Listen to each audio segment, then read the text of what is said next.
Lundi 11 avril 2022, début d'une nouvelle semaine de l'information. Mesdames, Messieurs, bonjour et bienvenue à la une de ce 13h. Session de renforcement de capacité des 71 députés de l'Assemblée législative de transition.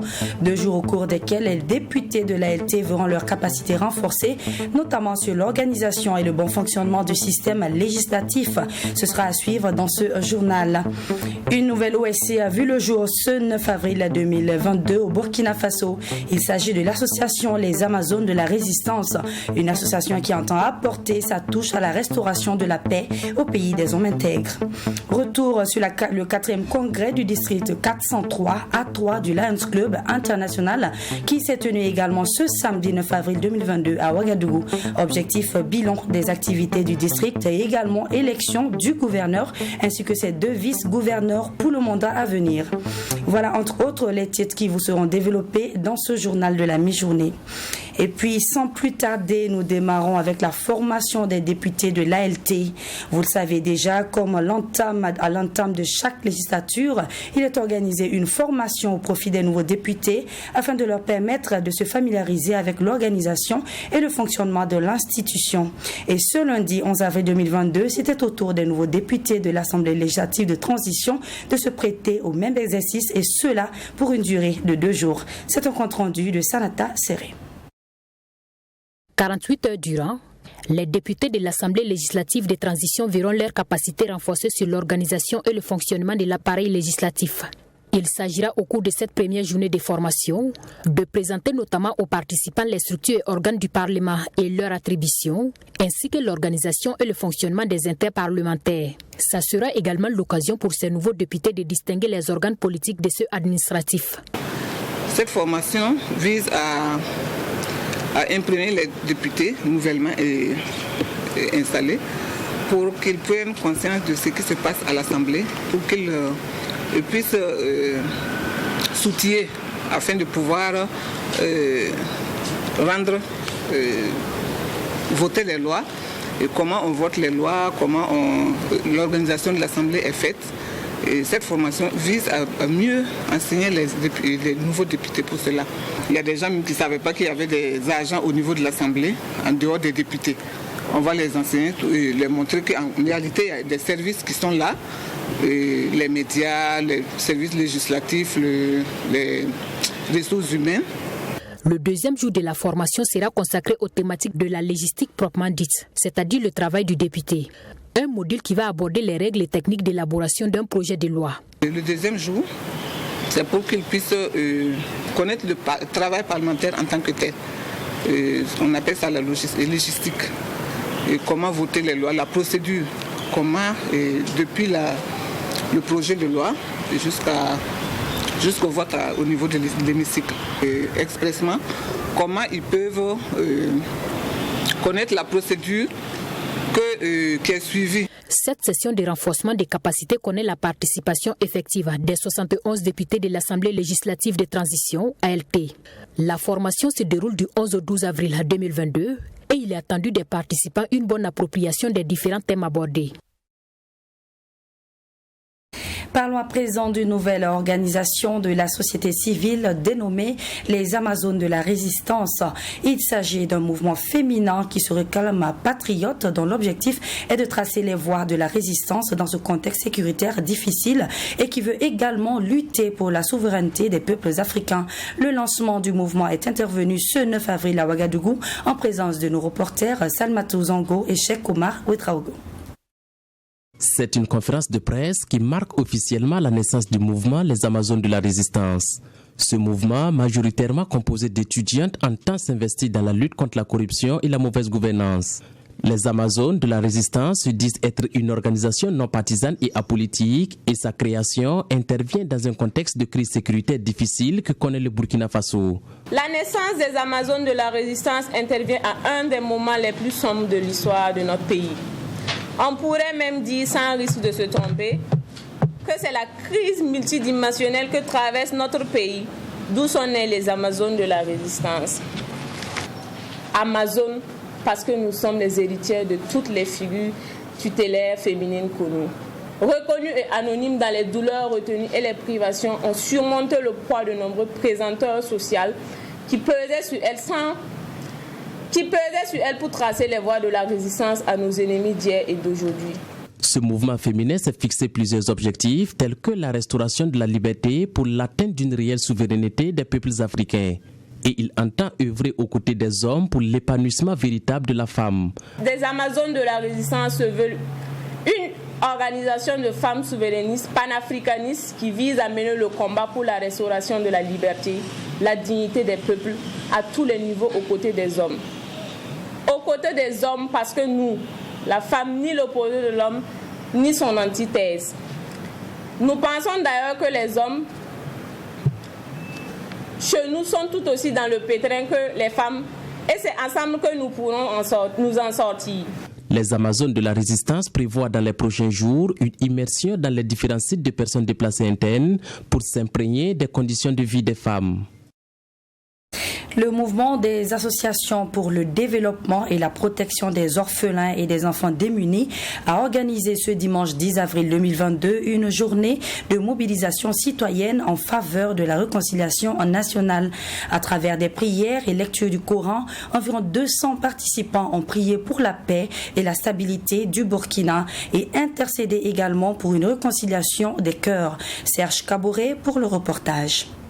Lecture du Coran, prière dans ce mois de Ramadan pour la stabilité du pays et prêche islamique sur le pardon ont marqué la présente journée de mobilisation citoyenne pour la réconciliation nationale. Organisée par le mouvement des associations pour le développement et la protection des orphelins et des enfants démunis Matpoet, cette activité a permis de réunir près de 200 fidèles musulmans pour des prières en faveur du pays des hommes intègres. C'est pour que tous les Burkinabés puissent vraiment se réconcilier parce que nous voyons que depuis le 24 janvier jusqu'à aujourd'hui, vous voyez qu'il y a eu un changement de pouvoir. Donc nous souhaitons à tous les Burkinabés de faire table rase, de venir ensemble pour qu'on puisse faire la réconciliation. C'est le souhait le plus absolu du président d'Amiba, la réconciliation nationale. Et la construction du Burkina Faso viendra de tous les Burkinabés. Donc c'est pourquoi nous avons initié cette journée de réconciliation parce que nous avons dans les différentes communes rurales et dans les différents arrondissements des structures de réconciliation. Et ce sont ces structures que nous avons invitées ici aujourd'hui pour faire cette journée. En termes de processus de réconciliation et de pardon, le mouvement des associations pour le développement et la protection des orphelins et des enfants démunis plaide pour un retour des exilés politiques ainsi que la mise en liberté de certains prisonniers. Il y a des leaders politiques qui sont en prison et il y a d'autres, vous avez oublié, il y a d'autres qui sont en exil. Voilà, c'est pourquoi nous invitons tous les Burkinabés à laisser passer afin que tous ceux qui sont à l'exil puissent rentrer et tous ceux qui sont en prison puissent sortir. C'est pourquoi nous parlons de la réconciliation. Terme islam, Dieu nous pardonne quand tu demandes pardon. Donc quand tu sens que la personne même veut te demander pardon, il faut le pardonner même si on n'a pas fait de jugement. Voilà, donc dire que sans la justice, il n'y a pas de pardon, c'est un peu compliqué. Cette journée de mobilisation citoyenne pour la réconciliation nationale a été placée sous le thème de l'apport des leviers religieux pour une paix durable au Burkina Faso. Dans le cadre de sa tournée auprès des communautés religieuses et coutumières, le ministre Issaka Sourouama a rencontré ce vendredi les chefs coutumiers, chefs de terre du Burkina Faso. L'objectif de cette visite, solliciter leur contribution dans la lutte contre le terrorisme. Occasion également pour le ministre des Affaires religieuses de demander l'accompagnement et le soutien de ses chefs coutumiers pour la bonne marche de sa mission qui lui a été confiée. Reportage signé Sanata Serré. Le ministre Issaka Sourouama en tête-à-tête avec les chefs des terres du Burkina Faso, présents à cette rencontre. Invocation des ancêtres, eau de bienvenue et place maintenant aux échanges. Des échanges qui ont porté sur les attentes des nouvelles autorités vis-à-vis des chefs coutumiers et leur contribution dans la lutte contre l'insécurité et le retour de la paix au Burkina Faso. Le message essentiel, c'est qu'aujourd'hui, autant on peut penser on a le droit de penser que les aspects sécuritaires et militaires sont des solutions que l'on peut apporter à la crise que nous vivons, autant il est certain que comme nous sommes tous des croyants, même si nos religions sont différentes, il est important d'implorer l'être suprême auquel nous croyons et par l'intercession des ancêtres pour ce qui est donc des chefs de terre que nous avons rencontrés ici. Donc il est important de pouvoir le faire. Cette rencontre était également l'occasion pour les chefs d'État de soumettre à leur ministre de tutelle leurs préoccupations. Ces derniers disent être marginalisés car il n'y a pas d'espace réservé pour le culte de la religion traditionnelle. Ils demandent donc à être pris en compte dans le processus de lotissement. Ces chefs demandent également la création d'une journée dédiée à la tradition et la purification de la terre du Burkina Faso avant toute journée de prière. Depuis une certaine année, nous passons tout le temps à faire des prières. Alors, les chefs de terre invoquent les mains des ancêtres et on a toujours dans des difficultés, dans des problèmes. Donc voilà pourquoi nous, les chefs de terre, nous disons qu'il y a un préalable qui doit être levé. Parce que depuis un certain temps, une certaine décennie, sous les jours de beaucoup de chefs d'État, il y a eu beaucoup de sauts, d'atrocités, de tueries, de pierreries, d'incendies, qui ont émaillé et puis essuyé et puis entassé la terre sainte du Burkina Faso. Et nous pensons qu'en tout cas, c'est l'occasion, comme ils sont venus dans l'esprit de la rénovation du Burkina Faso, que nous repartons en arrière pour en tout cas implorer nos manes et les Andais et puis dire à ce qu'on puisse conjurer toutes les sorts qui ont entassé le Burkina Faso là, afin maintenant de commencer, de continuer les prières et puis les sacrifices, parce que nous pensons que sans ça, nos vœux et nos prières ne seront pas exaucés. Le ministre Sourouema dit avoir pris bonne note de ces doléances et des solutions ont déjà été engagées au niveau des chefs d'État eux-mêmes pour trouver des solutions idoines à ces préoccupations, a-t-il ajouté. Cette rencontre a connu la présence des chefs d'État de l'Oubritenga, le chef de Dakola, le Baloum Naba représentant Naba Kiba, le représentant du chef de Dédougou et celui du chef des cantons de Bobo-Dioulasso. Lancement du 4e congrès du district 403 à 3 du Lions Club International qui s'est tenu ce samedi 9 avril 2022 à Ouagadougou. Placé sous le thème « Place du district multiple dans le rayonnement de notre ère constitutionnelle », ce congrès se veut être une aubaine pour les Lions du Burkina de faire d'une part le bilan des actions menées au cours de l'année 2021 et d'autre part de tracer de nouvelles feuilles de route. Occasion également pour ces derniers de procéder aux élections du nouveau gouverneur et ses 2 vice-présidents. Sanata Serré pour le reportage. Les Lions du Burkina Faso ont une fois de plus honoré le grand rendez-vous de l'année. Cette rencontre annuelle du district 403A3 du Lions Club vise à renforcer les liens entre membres de l'association et se veut une rencontre d'échange et de partage d'expériences. C'est l'occasion pour les congressistes de célébrer les bonnes actions en faveur de la communauté et de faire le bilan des actions menées au cours de l'année 2021. En termes de bilan, les Lions du Burkina Faso ont impacté plus de 1 500 000 personnes à travers leurs œuvres caritatives, selon le gouverneur du district. Les Lions du Burkina se sont montrés très engagés. Les Lions du Burkina ont été des bénévoles formidables. Ils ont travaillé et les résultats sont satisfaisants parce que tous les objectifs sont atteints. Que ce soit dans le domaine du service, dans le domaine du leadership et dans le domaine de la croissance des effectifs. Parlant des effectifs, nous avons créé avec les Lions du Burkina 4 nouveaux clubs qui viennent renforcer les clubs existants et ce qui donne un gain net d'effectifs de plus de 85 membres.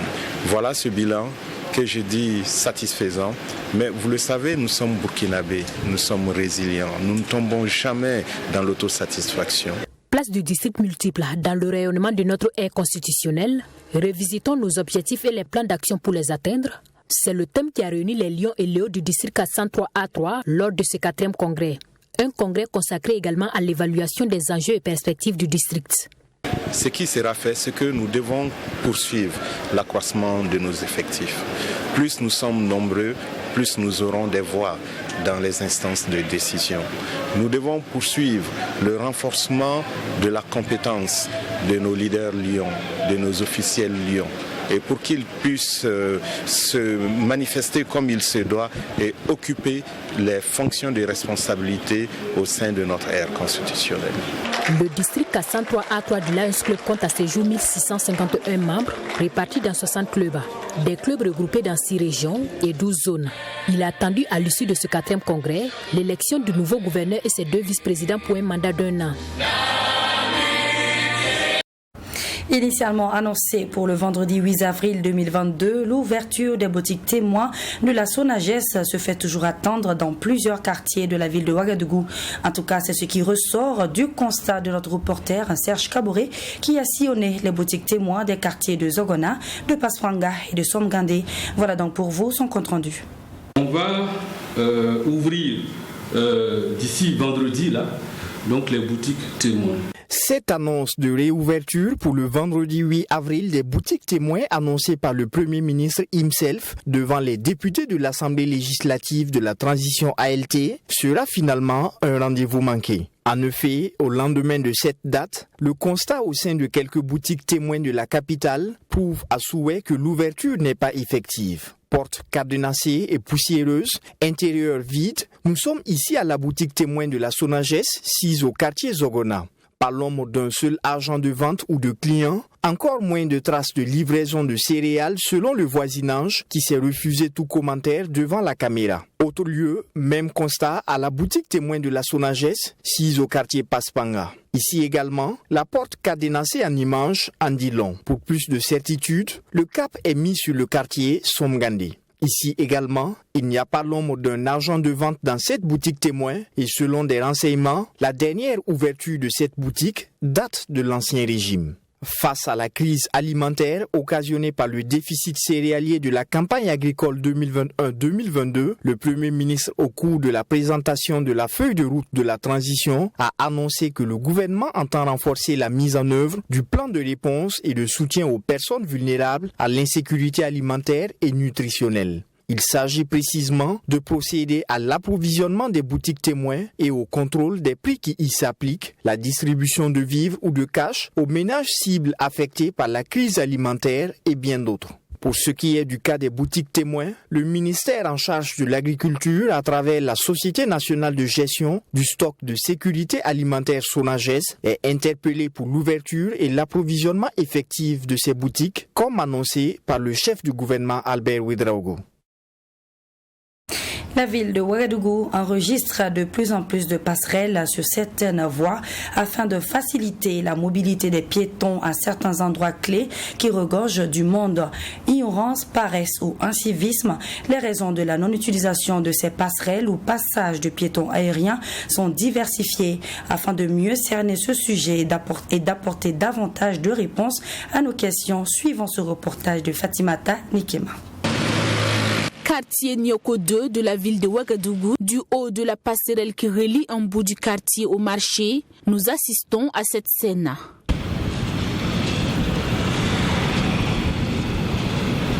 Des piétons qui tentent bien que mal de traverser les voies dédiées aux véhicules et motocyclistes, alors qu'un passage qui leur est consacré s'y trouve.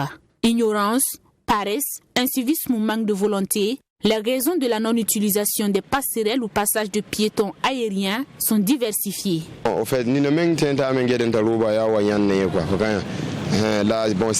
Certains piétons ont envie de grimper, mais avec le temps, nous constatons qu'au moins 50% des piétons l'empruntent. La majorité de ceux qui empruntent la passerelle sont des enfants à cause de la densité de la circulation. Quant aux adultes, ils préfèrent se débrouiller pour traverser au lieu d'utiliser la passerelle, sinon c'est très important pour nous. Sinon, c'est important aux années.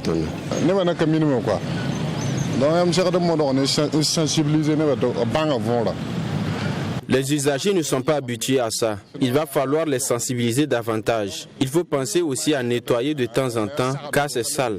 Si on injecte des millions là-dedans et que c'est délaissé, ce n'est pas bon. Il faut aussi que la police pense à venir chercher les enfants qui ont élu domicile sur la passerelle, car certains y passent la nuit. Pourtant, c'est un passage. Tout ça, c'est pas normal. Donc là, allez voir comme Gazi. Donc tout ça là, c'est pas normal. Même s'il ne manque pas de motifs pour éviter ces quelques passerelles dont dispose la capitale burkinabé, certains riverains trouvent que ces passages pour piétons sont d'une grande utilité pour la population. Elles facilitent la mobilité des piétons, qu'ils soient vieux, adultes ou enfants. Le matin, on peut me déposer à l'école et à midi, je monte sur les escaliers. Je préfère passer sur la passerelle pour éviter les accidents de la circulation. Avant, nous traversions la voie des véhicules et motocyclistes, ce qui n'est pas chose aisée. Mais avec la passerelle, c'est facile maintenant de passer de l'autre côté de la voie à pied. Si certains empruntent ces passerelles pour éviter les accidents, d'autres y ont élu domicile. Il s'agit des enfants de la rue ou tout simplement des bambins en quête d'espace de jeu. Il y a moins d'accidents maintenant, mais ceux qui continuent de forcer le passage des véhicules et motocyclistes se font toujours renverser. Il y a des heures, si tu t'amuses pour traverser la voie, tu te feras renverser. Par exemple, de 17h à 18h. Cette voie est un peu large, donc si tu te mets à marcher, on risque de te cogner. Donc il faut courir.